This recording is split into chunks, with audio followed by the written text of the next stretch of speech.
Super. Donc, hop, je vais donc vous parler des mesures de prévention contre les tiques. Alors, hop, et tout d'abord, une petite diapositive pour vous expliquer on ne parle pas simplement d'une sorte de tique, mais qu'il y a plusieurs tiques en France. Il y a plus de 40 espèces de tiques en France. Et les plus fréquemment impliqués en pathologie humaine, donc c'est Ixodes avec Ixodes ricinus, Rhipicéphalis et Dermacentor. C'est des tiques qui ont donc des répartitions géographiques différentes et des cycles différents, ce qui va à peu près illustrer les différents moyens de lutte qu'on peut avoir contre les tiques. Alors juste, on va commencer par Ixodes ricinus, du coup, qui est la plus connue et qui est une tique qui est présente, vous voyez ici sur les cartes de risque de l'ECDC partout en France. Donc c'est une tique qui est exophile, c'est-à-dire qui vit plutôt en milieu extérieur et qui est une tique qu'on dit sensible à la dessiccation, c'est-à-dire qu'elle résiste peu à la sécheresse et donc elle vit plutôt dans des biotopes qui sont abrités et riches en végétation. Vous voyez une forêt typique d'une forêt sartoise où il y a des tiques Ixodes ricinus. Ouais, c'est le biotope privilégié de cette tique-là. C'est une tique qui a un cycle qu'on dit triphasique parce qu'elle va avoir, 3 stades, et pour passer d'un stade, à l'autre, elle va devoir prendre un repas sanguin sur un hôte et ce cycle dure 2 à 3 ans. C'est une tique qui, en fait, pendant la période hivernale, va se mettre en pause, et qui va reprendre son activité, en fait, au printemps suivant. Donc en fonction des conditions climatiques, elle pourra mettre 2 à 3 ans à faire, son cycle entier. C'est une tique qui, a une grande variabilité d'hôtes, elle peut piquer sur plein d'hôtes différents, mais elle a quand même des préférences d'hôtes, on dit des préférences trophiques pardon, pour se nourrir sur certains hôtes, selon sa stase. Et vous voyez sur ce petit schéma-là, en bas à gauche, au stade larvaire, c'est une tique qui va plutôt piquer sur des petits rongeurs, au stade de nymphe, plutôt sur des oiseaux et sur, des rongeurs et au stade adulte, elle va plutôt, piquer sur des cervidés, mais elle peut piquer aussi sur d'autres hôtes, voilà, ce qui va permettre d'illustrer un petit peu les moyens de lutte qu'on a contre la présence de ces tiques, enfin de cette tique.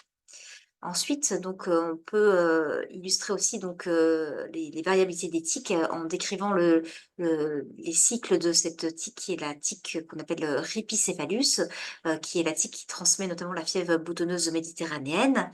C'est une tique qui est plutôt endophile, c'est-à-dire qui va plutôt vivre à l'intérieur des maisons, qui, aime plutôt les climats chauds avec des hivers doux et vous voyez sur la carte de risque de l'ECDC, c'est une tique qui est plutôt présente sur le pourtour méditerranéen. C'est, une tique qui est aussi triphasique et qui, elle, a un hôte privilégié, notamment pour Rhipicéphalus sanguineus, son hôte privilégié, c'est, le chien. Mais elle va aussi pouvoir piquer aussi quelques, hôtes, notamment quand elle n'a pas, de chien présent, pour piquer. Ensuite, on a, la tique Dermacentor avec Dermacentor marginatus et Dermacentor reticularis, qui sont des tiques qui sont, un peu plus, thermophiles et xérophiles, donc plus résistantes à la sécheresse que Ixodes ricinus. C'est des cycles qui sont, triphasiques, qui ont une grande variabilité d'hôtes. Vous voyez toutes les sortes d'hôtes sur lesquelles elles peuvent se nourrir et c'est, une tique qui est plutôt endophile au stade larvaire et nymphale, mais qui va être plutôt présente dans le milieu extérieur quand elle va être, au stade, adulte. Voilà, donc ces différentes, tiques vous illustrent que, c'est pas la même chose si on veut lutter sur, un type de tique ou sur une autre espèce de tique. Et ensuite, quand on dit lutte contre les tiques, c'est notamment pour lutter contre les maladies vectorielles qui sont transmises, par les tiques et en France, on a plusieurs agents pathogènes qui peuvent être transmis par les tiques. Vous voyez donc là, il y a une petite liste des agents pathogènes présents en France qui sont transmis par les tiques. Et ce qu'il faut savoir, c'est que ces agents pathogènes, ils ont des réservoirs différents, ils ont des vecteurs et des modes de transmission, différents et des symptomatologies différentes. Ce qui fait qu'on va vraiment avoir des moyens de lutte, pour, ces différentes maladies qui vont aussi être différents, en fonction de ces réservoirs, de ces modes de transmission différents. Donc quand on veut, résumer donc, les moyens de prévention contre le risque de maladie vectorielle liée aux tiques, bah, ce qu'il faut, savoir, c'est que ce risque de maladie pour l'homme dépend de différents facteurs et notamment déjà du risque, de présence de la tique vectrice. Donc on voit que pour, lutter contre les maladies vectorielles liées à tiques, ben, on va pouvoir lutter, contre la présence des tiques déjà. Ça dépend aussi du risque, d'infestation pardon, de la tique, vis-à-vis de l'agent pathogène et donc on va pouvoir jouer aussi sur, les réservoirs, des maladies transmises par les tiques. Si on lutte contre ces réservoirs, bah, les tiques ne seront plus infectées et on n'aura plus de maladies vectorielles liées aux tiques. Et on peut aussi, limiter le risque de contact entre l'homme et la tique et notamment donc quand, l'homme se balade dans les biotopes qui sont favorables à la présence de certaines tiques. Vous voyez cette jeune femme qui se balade, en forêt et notamment aussi pendant la période d'activité des tiques. Donc là, c'est une illustration, donc des tiques qui sont signalées donc à CITIC. On verra, c'est un réseau de recherche participatif qui, recueille en France les signalements des piqûres de tiques, de tout le monde en fait, du coup, des citoyens et vous voyez que les périodes de piqûres de tiques, c'est plutôt, vous voyez, à partir du printemps et jusqu'à, l'automne. Voilà, donc on voit déjà donc avec ces différents points qu'on pourra avoir différents moyens de lutte contre les maladies vectorielles liées aux tiques et contre les tiques et on peut résumer donc ces moyens de lutte en 2 grandes catégories et il y a des moyens de lutte qui vont être plutôt collectifs, qui vont, s'attacher plutôt à la lutte contre les tiques et aux réservoirs, des maladies vectorielles liées aux tiques et il y a des mesures qui sont, plus, personnelles, qui vont permettre de protéger, un homme quand il va être dans une zone à risque de se faire piquer par des tiques. Donc dans les moyens de, prévention, donc on peut dire collectifs, bah, donc je vous ai dit, on a donc pardon, des moyens, qui vont pouvoir, prévenir de la présence, des tiques et dans ces moyens de lutte et ben, on a différentes, types de lutte. On a déjà de la lutte biologique. Donc ces moyens de lutte biologique, bah, c'est soit on peut mettre, enfin utiliser donc des prédateurs, naturels contre les tiques, mais il y en a pas beaucoup du coup et c'est des moyens de lutte qui sont, relativement efficaces et on peut avoir aussi, donc vous voyez ici, des parasites qui vont, et notamment là, ici, une photo d'un champignon qui peut infecter une tique et tuer une tique. Mais c'est des moyens de lutte qui sont avec une efficacité relative et limitée. On peut avoir aussi des moyens de lutte génétiques et notamment, on sait qu'il y a certaines espèces animales qui sont plus résistantes à des tiques, mais c'est aussi des moyens de lutte qui sont limités dans leur efficacité. On a aussi des moyens de lutte qui sont plutôt écologiques et vous voyez donc soit, ça peut être, de l'entretien donc, des zones de naturelles où sont présentes les tiques, ou ça peut être aussi des moyens de lutte écologique, notamment en luttant contre, soit, les hôtes sur lesquels se nourrissent ces tiques, soit sur les réservoirs des maladies vectorielles liées aux tiques. On a aussi, des vaccins, anti-tiques qui ont été développés et notamment, pour les animaux. Il y a un vaccin qui est commercialisé, contre une tique actuellement, qui est la tique, Ripicephalus microplus, mais qui a une efficacité aussi qui est, limitée. Et on a aussi des moyens de lutte chimiques avec, l'épandage d'acaricides, avec, aussi, une efficacité limitée et des résistances qui ont été documentées, heu, par les tiques, aux différents acaricides qui ont été utilisés au fil, des années.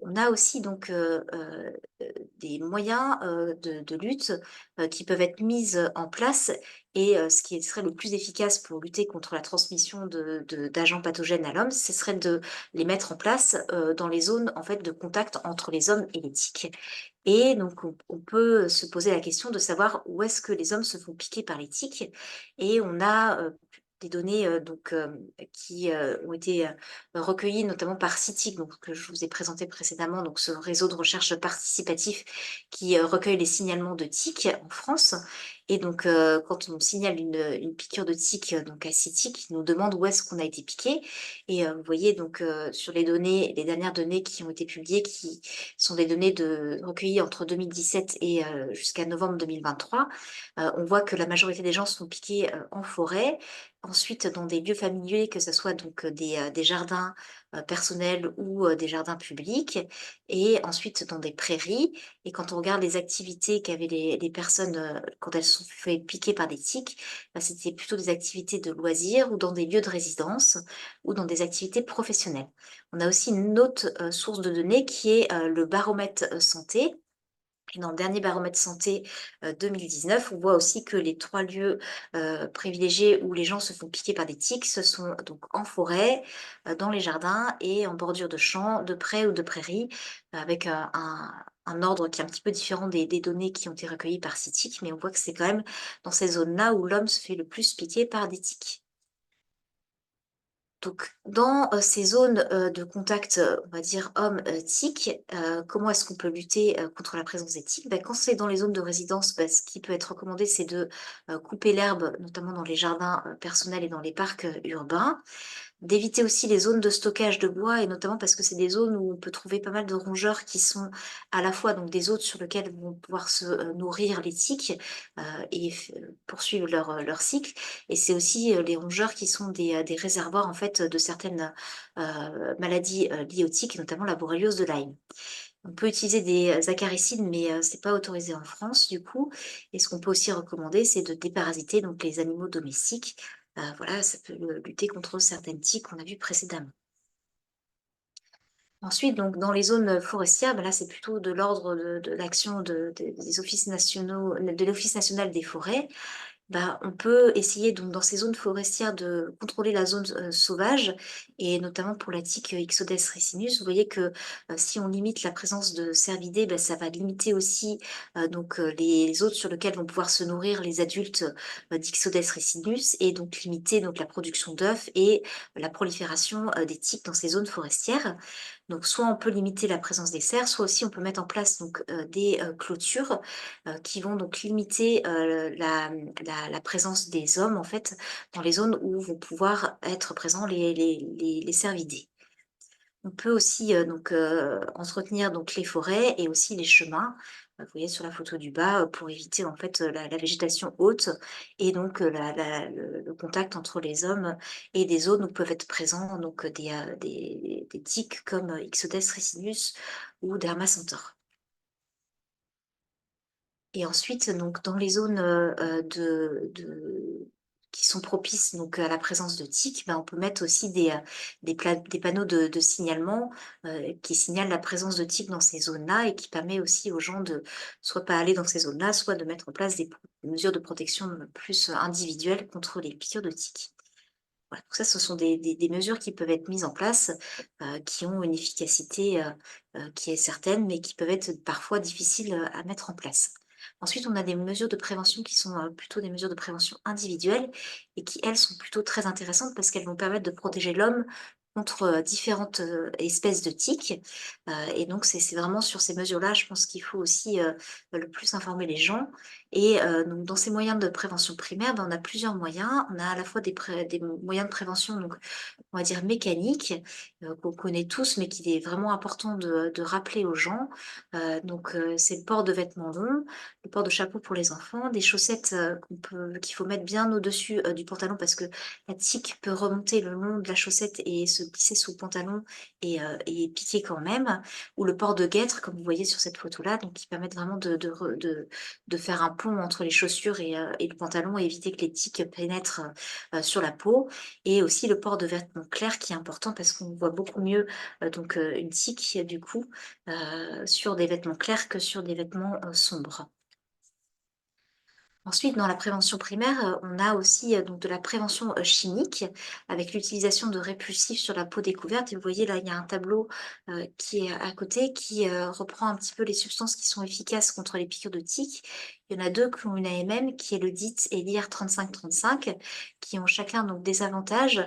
Le DIT, c'est celui qui a le plus grand recul quant à son utilisation, mais il a aussi des limites, et il peut être utilisé qu'à partir de l'âge de 1 an. L'IR3535 lui, il a une faible odeur, il n'est pas huileux et contrairement au DIT, il n'altère pas les plastiques. Il peut être utilisé à partir de l'âge de 6 mois. Ensuite, on a la picaridine, qui, elle, est moins efficace que le DIT et qui peut être utilisée qu'à partir de 2 ans et le PMD qui a une évaluation qui est partielle et qui peut être, utilisé qu'à partir de l'âge de 3 ans. Et ensuite, on nous pose souvent la question des huiles essentielles. Il y a pas mal de choses qui sortent actuellement sur, l'efficacité des huiles essentielles, mais c'est plutôt non recommandé parce que ça a une durée limitée d'action. Il y a souvent des mélanges qui sont faits dans les produits à base d'huiles essentielles, mais on ne sait pas ce que ça fait en fait, de mélanger différentes huiles essentielles. Probablement que ça peut altérer aussi leur efficacité et ça a des effets indésirables qui sont nombreux. Notamment, ça peut photosensibiliser, ça peut donner des réactions aussi allergiques. Et pendant longtemps, on a recommandé l'imprégnation des vêtements aussi par la permétrine, mais notamment dans les données, sur l'utilisation en fait de cette permétrine dans la prévention des piqûres de moustiques, c'est plus recommandé parce que probablement que ça a des effets toxiques pour l'environnement et aussi pour l'homme.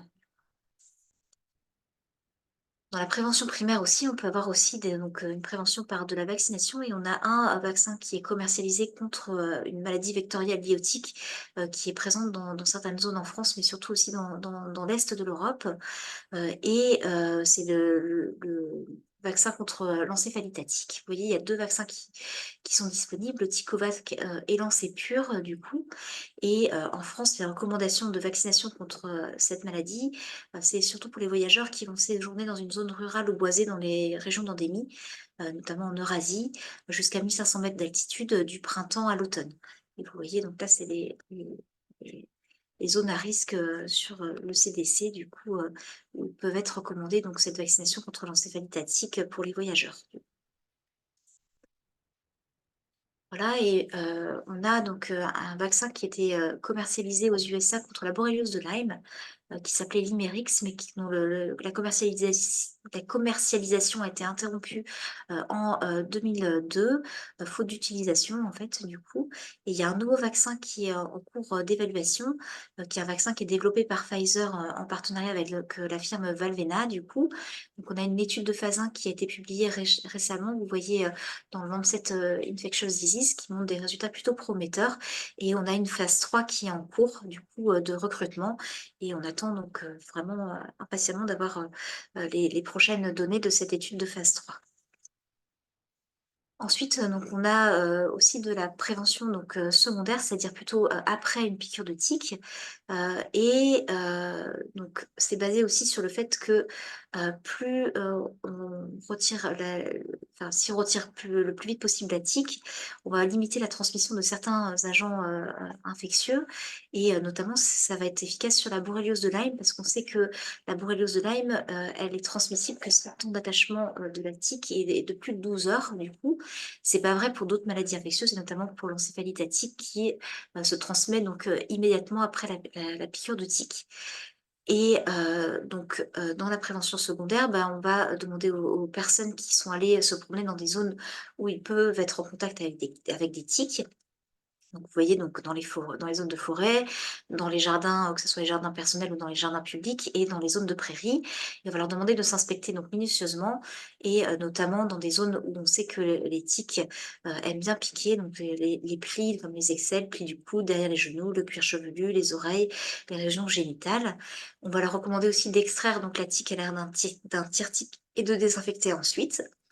Il faut leur proposer de signaler la piqûre de tique, notamment, à CITIC pour avoir un petit peu des données, nationales sur, les piqûres de tiques notamment pour la borréliose de Lyme, on pourra leur proposer de se surveiller pendant 4 semaines, parce qu'on sait qu'il y a un signe clinique qui est pathognomonique en fait, de la borréliose de Lyme qui est l'érythème migrant qui va, entraîner en fait, la présence de ce signe clinique, la mise en place d'une antibiothérapie, immédiate.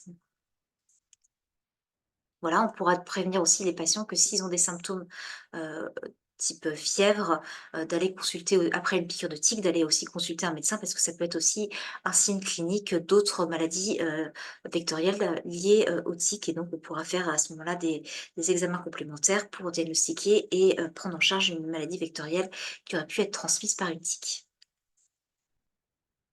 Ensuite, on nous pose souvent la question, nous, de l'intérêt d'une antibioprophylaxie après une piqûre de tique. Vous voyez, en France, c'est pas recommandé quelle que soit la situation. Aux États-Unis, c'est un peu différent. Ils recommandent donc la doxycycline à 200 milligrammes en dose unique notamment chez les adultes et chez les enfants, dans les 72 heures qui suivent le retrait d'une tique, après donc piqûre à haut risque et ils définissent la piqûre de tique à haut risque. Il faut avoir reconnu une piqûre de tique par une tique qui appartient à l'espèce Ixodes il faut que ça avoir été piqué dans une zone à haute endémicité, notamment de borréliose de Lyme, et il faut que la tique soit restée attachée pendant plus de 36 heures.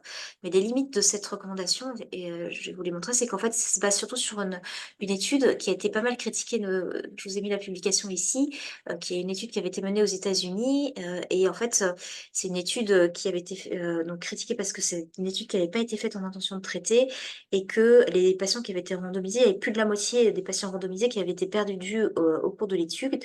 Et donc, on a vraiment des données qui sont d'une preuve scientifique un peu limitée avec cette étude qui a été menée aux États-Unis. Et quand on regarde aussi, c'est une étude que je trouvais assez intéressante, c'est une étude qui avait été menée aussi aux États-Unis dans l'État du Wisconsin, qui est un État où il y a quand même une prévalence de la borréliose de Lyme qui est importante, et ils s'étaient intéressés de montrer donc à des gens donc ce petit bloc où ils avaient donc mis 4 tiques et des insectes, et ils ont demandé aux gens d'identifier où étaient les tiques, et vous voyez que dans un état où il y avait quand même pas mal de borréliose de Lyme, et on imagine pas mal d'informations sur ces maladies vectorielles liées aux tiques, il y a seulement 30% des personnes qui avaient été interrogées qui ont identifié les 4 tiques et qui n'ont pas dit que des insectes étaient des tiques. Vous voyez, quand on vous dit qu'il faut avoir identifié une tique du genre X, enfin de l'espèce Ixodes, du coup, ça limite quand même un petit peu la praticité de cette antibiothérapie qui est, enfin antibioprophylaxie qui est recommandée aux États-Unis. Voilà. Ensuite, on peut donc se poser la question de savoir ce que savent les patients sur ces moyens de prévention contre les tiques. Donc, on a notamment donc le baromètre santé donc, que je vous avais, qui est enfin, qui est une enquête qui est faite en population générale en France, donc à des, enfin, qui est faite tous les 3 ans. Donc la dernière, c'était je ne sais pas si elle est faite tous les 3 ans, mais en tout cas, les dernières données qu'on avait, c'était en 2019, du coup. Et la dernière enquête qui avait été faite avant, c'était en 2016. Et ce qu'on peut voir, c'est que donc, entre 2016 et 2019, il y a quand même une amélioration sur les connaissances des patients et sur l'utilisation des patients des moyens de prévention contre les piqûres de tiques. Et vous voyez donc en 2019, 74% des patients, des personnes qui avaient été interrogées disaient utiliser des vêtements longs quand ils allaient dans des zones où ils pouvaient être piqués par des tiques. Seulement 53% s'inspectaient et retiraient les tiques après avoir été dans une zone où ils pouvaient être piqués par des tiques, et seulement 17% disaient utiliser des répulsifs, du coup. Vous voyez que 42% des gens se sentaient bien informés, notamment sur la borréliose de Lyme. C'est des chiffres qui sont en amélioration par rapport à 2007, mais qui ne sont pas parfaits. Voilà. Et quand regarder les personnes qui savaient que l'érythème migrant était une manifestation de la borréliose de Lyme, et il y en avait seulement 69% de la population française qui reconnaissait l'érythème migrant comme une manifestation de la borréliose de Lyme. Quand on regardait un petit peu les facteurs qui étaient associés positivement à l'utilisation des moyens de protection, en fait, le fait d'avoir un âge supérieur à 55 ans était positivement associé à l'utilisation des moyens de protection. Le fait d'être une femme, le fait d'avoir déjà été piquée par une tique, le fait de vivre dans une zone de haute endémicité, et le fait de se sentir bien informé contre la borréliose de Lyme étaient des facteurs qui étaient associés à l'utilisation des moyens de protection. Quand on regarde aussi des études qui ont été publiées sur l'utilisation des moyens de prévention, il y a cette étude-là qui a regardé aussi un petit peu les limites à l'utilisation des moyens de prévention. Donc, c'était une étude qui avait été faite aux Pays-Bas, et pour les limites à l'utilisation notamment des vêtements longs, ils retrouvaient que le climat était un facteur qui était une limite à l'utilisation des moyens de prévention, et notamment, alors que c'était quand même aux Pays-Bas où ils ont probablement un climat qui est plutôt assez favorable. Il disait que les personnes disaient qu'en été, c'était assez désagréable de porter, en tout cas dans les Pays-Bas, des vêtements longs. Ce qu'on peut voir aussi sur cette photo, qu'il y a pas mal de gens qui disaient aussi qu'ils se sentaient assez ridicules de mettre leurs chaussettes au-dessus de leurs pantalons. Donc ça peut être aussi une limite qu'il faut savoir à l'utilisation donc des vêtements longs et couvrants dans les moyens de prévention contre les tiques. Voilà, et qui trouvaient que c'était un moyen de prévention qui était assez exagéré. Pour les répulsifs, ils trouvaient que les gens rapportaient qu'il y avait pensait qu'il y avait une absence d'efficacité des répulsifs contre les piqûres de tiques, que c'était assez inconfortable de mettre des répulsifs parce que ça peut avoir une forte odeur, et que le prix aussi était aussi une limite à l'utilisation de ces répulsifs et vous voyez qu'en France, c'est utilisé par très peu de gens en fait contre les piqûres de tiques. Voilà et beaucoup de gens aussi pensaient qu'il y avait une efficacité, de ces moyens de prévention, primaires. Donc ça, c'était pour, les limites à l'utilisation. Donc c'est des choses qui sont assez intéressantes pour, améliorer un petit peu nos messages de prévention vis-à-vis des patients qu'on voit et quand on regarde aussi, si on peut aussi améliorer l'information, bah, ça c'est une étude qui avait été faite, du coup, aux Pays-Bas chez des enfants qui étaient scolarisés en primaire, et ils se sont, intéressés à regarder un petit peu quels étaient les déterminants sur, en fait, les connaissances sur l'éthique par les enfants qui étaient, scolarisés aux Pays-Bas et sur, leur, attitude préventive vis-à-vis des piqûres de tiques et quand ils ont fait cette enquête-là, ils se sont rendus compte que seulement, 22 des enfants qui étaient scolarisés aux Pays-Bas, avaient eu une information pendant leur cours, en fait, sur les tiques. Donc ça peut être un moyen, d'améliorer l'information des enfants, c'est-à-dire de mettre, en fait, dans les écoles des cours, en fait, sur l'éthique et sur les moyens de prévention contre l'éthique. Et quand on regardait aussi dans cette étude-là qui avait été faite en Pologne, les sources d'information des gens sur les moyens de prévention contre l'éthique, bah, la plupart des gens vont regarder sur internet du coup, 78 des gens, regardaient sur internet. Il y en a quand même 53 qui utilisaient, comme source d'information, bah, leurs médecins et il y en avait à peu près, 37 qui allaient sur des sources non validées, que ce soit sur des sites internet non validés, qui, demandaient des conseils, à leurs amis ou à d'autres malades. Donc ça montre bien que, on a, intérêt à développer en tout cas de l'information, sur internet et aussi, nous en tant que médecins et médecins traitants, et professionnels de santé aussi en général, hein, je pense aussi pharmaciens, tout ça, d'être aussi une source d'information sur ces moyens de prévention pour, nos patients. Ensuite, donc, j'ai essayé de regarder aussi un petit peu, les s'il y avait eu des études qui avaient été faites sur, s'il y avait des moyens, qui étaient plus efficaces que d'autres pour, délivrer l'information sur les moyens de prévention contre les tiques. Bah, j'ai pas trouvé, grand-chose, notamment par rapport au topo qu'avait fait Solène il y a déjà un petit moment sur les moyens de prévention contre les tiques et c'est aussi j'ai retrouvé que 2 études qui avaient été faites, aussi aux Pays-Bas, une chez des adultes, donc c'était des essais randomisés qui avaient été faits en sous-groupe et qui ont regardé, comparé l'efficacité donc, d'une information, notamment vis-à-vis d'un dépliant par rapport à un film sur les connaissances et les comportements et ils retrouvaient que, bah, les 2 moyens, étaient des moyens en fait, intéressants, de délivrer l'information, et par contre, dès, 1 mois après, l'intervention, bah, il y avait une perte d'efficacité par rapport à un groupe contrôle, ce qui montre que, bah, on peut utiliser, plusieurs sources d'informations, mais en tout cas qu'il faut répéter l'information et chez les enfants, ils s'étaient amusés à regarder donc, l'efficacité d'un jeu vidéo plutôt, vis-à-vis, de l'efficacité d'un dépliant et en fait, ces 2 moyens-là avaient, aussi, une efficacité, qui était comparable, du coup avec, peut-être, un peu plus d'efficacité, du jeu vidéo sur, notamment, l'inspection, au retour d'une zone, à risque de contact avec des tiques chez les enfants.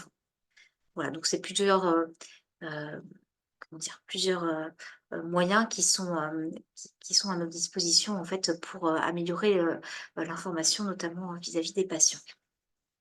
Voilà, mais je voilà et donc, ce qu'on peut retenir sur, comment est-ce qu'on peut améliorer l'information, bah, c'est qu'il faut, utiliser diverses sources et méthodes, qu'il y a quand même, donc une importance, des sites internet. Donc je vous ai mis plusieurs sites du coup, où il y a de l'information. Parce que vous voyez que quand même les patients vont souvent quand même sur internet pour rechercher de l'information. Donc il y a bien sûr le site des CRMVT où il y a de l'information sur, l'éthique et sur les moyens de prévention contre l'éthique le site de CITIC qui délivre aussi des messages de prévention contre les tiques et bien sûr le site de Santé publique France où il y a aussi, donc, tous les documents, à visée grand public, sur les moyens de prévention contre les tiques. On peut retenir qu'il y a quand même l'importance du médecin généraliste et du pharmacien dans la délivrance de l'information et qu'il faut, donc, réitérer, l'information régulièrement. Voilà, donc c'était ma dernière diapo et puis, bah, je vais être disponible du coup, s'il y a des questions. Je vais arrêter mon partage d'écran. Alors merci beaucoup du coup, Sophie, c'était vraiment très clair. Enfin, en tout cas, moi j'ai trouvé. Pour l'instant, il n'y a pas de questions. Moi, je voulais juste, si tu me permets, faire une petite remarque en fait sur le PMD. Oui, Et du coup, bien, en fait, je sais qu'il y a eu des soucis de patients qui utilisaient du coup de l'huile essentielle d'eucalyptus. d'eucalyptus. Et en fait, ouais. Et du coup, c'était juste pour bien redire que l'huile essentielle d'eucalyptus n'a pas d'intérêt en fait dans la répulsion des tiques et que le PMD en fait c'est vraiment la substance active de l'huile d'eucalyptus et qu'on fait pousser pour ses vertus médicinales. Et c'est pas la même chose que donc de l'huile essentielle. Alors, il y a une question sur le chat qui est comment bien repérer un érythème migrant? Oui, bah, c'est une question très intéressante du coup. Donc c'est souvent une tâche qui apparaît, on dit, à partir de 3 jours après la piqûre de tique et qui peut aller jusqu'à 4 semaines, apparaître jusqu'à 4 semaines après la piqûre de tique.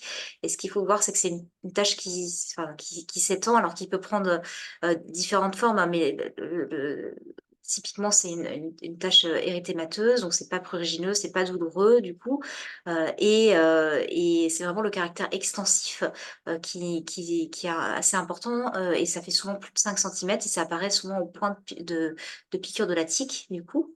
Des fois, quand c'est au tout début, on peut se poser la question: «Est-ce que c'est vraiment un érythème migrant?» Donc ça peut être intéressant de revoir les patients à 48 heures si on a un doute du coup, ou demander aux gens de prendre en photo l'érythème migrant 48 heures après pour voir si vraiment la tache s'est étendue. Voilà, et souvent dans la forme classique, il y a un éclaircissement central. Ça fait une espèce de d'anneau en fait qui va s'étendre, mais il peut y avoir un petit peu des formes atypiques, mais c'est souvent ce caractère extensif qui nous permet de faire le diagnostic, d'érythème migrant. Je sais pas si tu voulais rajouter quelque chose, Nadia? Non, pas particulièrement. Il y a une question complémentaire du coup de Solène qui disait j'ai reçu un outil répulsif contre les tiques. C'est un pendentif à accrocher à sa ceinture. L'explication donnée est une empreinte bioénergétique. Qu'en penses-tu, Sophie? Alors, je pense que c'est pas des outils qui sont recommandés parce que je pense qu'il y a pas du tout d'études sur, l'efficacité et je vois pas comment un pendentif juste accroché à la ceinture avec, de la bioénergie, peut empêcher les tiques de nous piquer, et c'est la même chose pour les bracelets anti-tiques, ça n'a pas d'efficacité et c'est pas des moyens, qu'il faut recommander à nos patients. Tu as répondu à la seconde question donc sur le bracelet anti-tic. Euh, alors, moi j'avais une petite question, surtout par rapport à la vaccination contre l'encéphalite à tic. En fait, après c'est une question ouverte. Euh, c'est vrai que en médecine, enfin en consultation voyageur, en fait, on ne voit pas tellement finalement les patients qui se rendent dans ces régions-là. On voit surtout des patients qui se rendent dans des régions plutôt tropicales. On pense à faire une consultation vaccination voyageur quand on part dans un pays d'Asie, d'Amérique du Sud, d'Afrique, mais finalement assez rarement sur l'Europe de l'Est. Et je ne sais pas en fait comment on pourrait, enfin, comment penser à atteindre en fait ce public-là. C'est une question ouverte, hein. J'ai pas de réponse. Je sais pas du tout, du coup. Désolée. Je sais pas s'il y a je pense que s'il y a des randonnées, organisées, je pense, dans des pays, de l'Est, notamment en Allemagne, tout ça, je pense qu'il y a des informations qui sont faites. Probablement, mais après, je sais pas trop. Très bien. Compléter par Je rapport à lis. cette vaccination. Bonjour. Parce que du coup, effectivement, en Allemagne, en Autriche, en Suisse, ils sont très informés sur l'encéphalite atypique. Ils se vaccinent largement. Et quand on va sur les sites de ces pays-là, ou si on prépare sa randonnée en allant regarder sur leur site à eux, c'est plutôt bien spécifié. Mais effectivement, ça nécessite une démarche, on va dire, spécifique. Il y a une question supplémentaire qui est... Alors déjà, il y a une remarque qui est les agences de voyage. C'est pas bête, mais c'est pareil, je suis pas sûre qu'ils voient vraiment ces voyageurs-là, en fait. Enfin, je suis pas sûre qu'on se rende forcément dans une agence de voyage pour aller dans l'Est. Donc, il y a une nouvelle question qui est quelles molécules sont reconnues comme actives sur les animaux? Deltanil sur les chevaux, point d'interrogation. Frontline sur chiens et chats, point d'interrogation. Mais je sais pas si quelqu'un a la réponse. Moi, perso, je doute. Alors moi, personnellement, j'utilise du Frontline sur mon chat, mais je ne sais pas si l'efficacité est, en tout cas, elle n'a pas de tic, mais hmm, je ne saurais pas répondre à cette question-là, du coup. Alors je sais qu'il y a des Donc, on revient résistances, au mais voilà. Frontline. Ouais.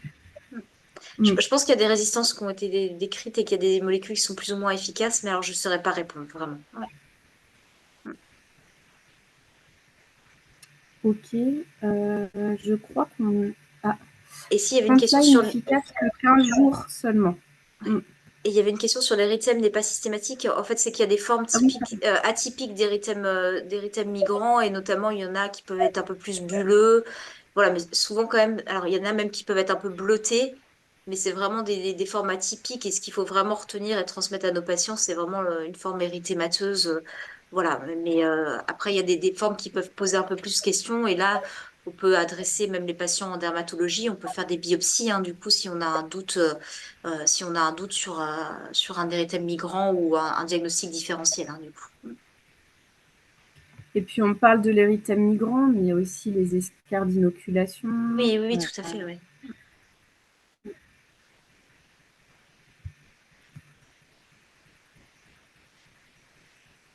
Alors, Solène répond recherche rapide sur PubMed, apoxolanaire frontline efficace sur certaines espèces de tiques. Merci Solène. Du coup, si ça vous va, je vous propose de passer à la deuxième